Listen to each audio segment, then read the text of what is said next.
আমি যখন ছাত্র তাহলে আমার তো ছাত্রদের পক্ষে থাকতে হবে, এটা তো স্বাভাবিক। আমার সমস্যা হয়েছে বলতে যখন লাগছে একসাথে সবগুলো একসাথেই লাগছে, হাঁটুর থেকে এখানে পর্যন্ত মানে কি সবখানেই লাগছে, প্রায় 100টা প্লাস হবে। কখন আসছি বলতে আমরা প্রথমে নিউ মার্কেট থেকে এখানে গিয়াতে আসছি, তখন আমাদের শেষ হয়ে গেছিলো। তখন কতগুলো ছাত্র যেতে পারতেছে না এদিক দিয়ে, তখন ওদেরকে কি হামলা করতেছে পুলিশরা। তখন এখান থেকে অনেকজন গেছে, দেখতেছি ওরা আবার হামলা করতেছে। তারপর আমরা 4-5 জন গেছি, গিয়ে পুলিশের সাথে কথা বলতেছি।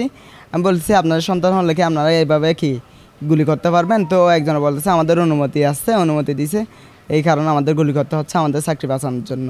তো পিছন থেকে একজন বলতেছে এরকম তো আইন নেই। তো তখন ওরা একটু সরে গিয়ে তখন আমাদের উপর গুলি সরিয়ে দিছে। আমাকে যখন এখানে ভর্তি করাইছে তখন আমার কাজিনকে আমি কল দিছি, উনি আসছিল। উনি এসে আমাকে দেখার পরে ডাক্তারের সাথে কথা বলতে গেছে, ওনাদেরকে ছাত্রলীগার পুলিশে পিটাইয়ে বের করে দিছে। তখন ওনার সাথে আমি কল দিছি, কল দিয়ে বলতেছে আপনি এখান থেকে চলে যান। আমি আবার এখান থেকে গিয়ে ডেন্টালে ভর্তি হয়েছি, নিজে একা একা গেছি, ক্যানেলটা খুলছি, খুলে নিজে বের হয়ে ডেন্টালে গিয়ে ভর্তি হয়েছি। তারপর এখানে কাজিন গেছে, উনি সব কিছু গিয়ে করছে, আর একদিন পরে এখানে আবার রেফার করে দিচ্ছে।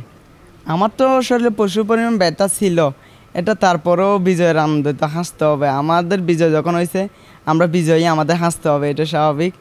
আমরা এখন অনেক খুশি আছি আমরা বিজয় হয়ে। আমরা মনে করি ছাত্রদের আমরা যারা আহত হয়েছি আমাদের এখন আর কোনো কষ্ট নেই আমরা বিজয় হওয়ার কারণে।